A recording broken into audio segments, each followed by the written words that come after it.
Halo guys, kami dari kelompok 1 akan menjelaskan tentang biogeokimia mengenai daur nitrogen. Tanpa berlama-lama lagi, mari kita simak penjelasannya. Check it out. Nah, jadi di sini kan kita akan membahas daur biogeokimia khususnya di daur nitrogen.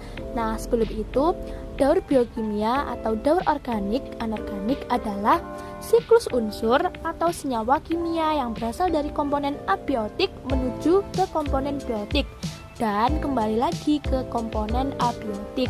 Siklus daur nitrogen adalah suatu proses konversi senyawa yang mengandung unsur nitrogen menjadi berbagai macam bentuk kimiawi yang lain. Transformasi ini dapat terjadi secara biologis maupun non-biologis. Beberapa proses penting pada siklus nitrogen antara lain fiksasi nitrogen, mineralisasi, nitrifikasi, dan denitrifikasi. Hanya beberapa organisme yang mampu untuk mengkonversinya menjadi senyawa organik yang disebut dengan fiksasi nitrogen. Demikian sedikit sekali makhluk hidup yang dapat menyerap senyawa nitrogen yang berbentuk dari alam tersebut. Hampir seluruh makhluk hidup mendapatkan senyawa nitrogen dari makhluk hidup lain. Oleh sebab itu, reaksi fiksasi nitrogen sering disebut proses topping up atau fungsi penambahan pada tersedianya cadangan senyawa nitrogen. Nah, nitrogen itu sangat dibutuhkan loh. Contohnya, nitrogen dibutuhkan tanaman untuk pertumbuhan. Buktinya, kalian sering melihat petani menggunakan pupuk NPK, yakni nitrogen, fosfor, dan kalium untuk tanamannya. Selain itu, nitrogen juga dibutuhkan dalam pembentukan DNA dan RNA. DNA ini merupakan pembawa informasi genetik yang akan menentukan seperti apa tubuh makhluk hidup yang akan dibentuk. Nah, sekarang kalian bingung nggak apa sih hubungannya antara DNA dan nitrogen? Hubungannya adalah ketika makhluk hidup tidak mendapatkan pasokan nitrogen yang cukup, maka tidak bisa menghasilkan asam amino. Padahal kombinasi dari basa nukleotida yang menyusun DNA akan mengkodekan asam amino. Nah, asam amino inilah yang nantinya akan membentuk protein, dan protein itulah yang menentukan seperti apa tubuh dari makhluk hidup. Nah, di sini juga ada contoh daur nitrogen yang terjadi di sekitar kita. Yang pertama yakni terjadinya pelepasan nitrogen anorganik pada makhluk yang sudah mati melalui proses mineralisasi. Melalui proses tersebut, nitrogen akan diubah oleh bakteri menjadi amonium. Yang kedua, yakni ada terjadinya proses presipitasi yang menyebabkan nitrogen sampai ke lautan. Nitrogen akan mengalami fiksasi dengan bantuan bakteri Cyanobacteria. Kemudian, nitrogen tersebut bermanfaat bagi fitoplankton. Yang ketiga, yakni terjadinya fenomena kilat akibat adanya proses geofisika di dalamnya. Manfaat daur nitrogen diantaranya 1. Membantu tanaman menyerap nitrogen melalui proses fiksasi sehingga pertumbuhannya menjadi optimal. Dan yang kedua, membantu penguraian bahan organik menjadi sebuah energi dan menghasilkan amonia serta senyawa dasar lain sebagai produk cadangan melalui proses amonifikasi. Tahap daur nitrogen. Jatuhnya nitrogen bersama air akan menyerap ke dalam tanah. Kemudian, nitrogen yang terdapat di dalam tanah akan diikat oleh bakteri atau biasa disebut juga dengan proses fiksasi nitrogen. Kebanyakan bakteri hidup di bintil-bintil akar tanaman polong-polongan.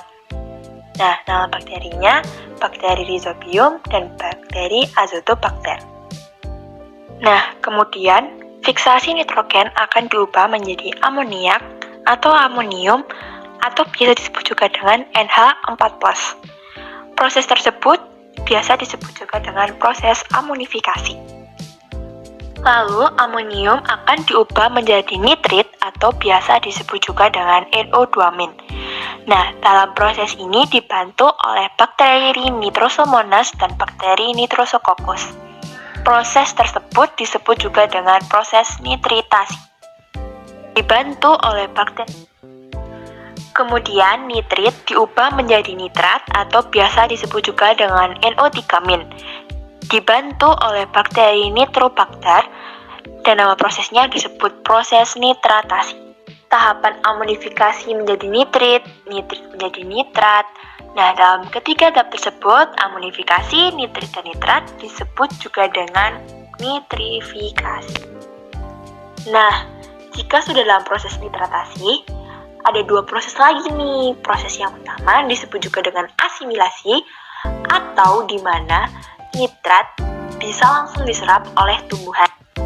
Jika ada tumbuhan yang menyerap nitrat, atau ada hewan yang memakan tumbuhan tersebut lalu mati, kemudian menjadi bangkai, maka bangkai tersebut akan berdekomposisi menjadi jamur dan bakteri sebagai dekomposter. Lalu, hasil penguraian tersebut akan menjadi amonium kembali. Nah, nitrat yang tidak diserap oleh tumbuhan akan diubah menjadi nitrogen bebas oleh bakteri denitrifikasi. Nitrogen bebas yang ada di atmosfer akan terus-menerus melakukan siklus tersebut.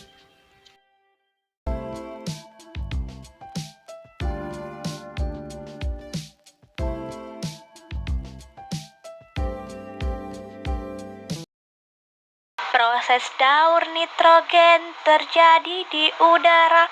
Proses yang pertama, bakteri difiksasi, hewan tumbuhan di dekomposer, lalu terjadi proses amonifikasi. Amonifikasi menghasilkan amonium, dari amonium menghasilkan nitrit. Lalu dari nitrit menghasilkan nitrat.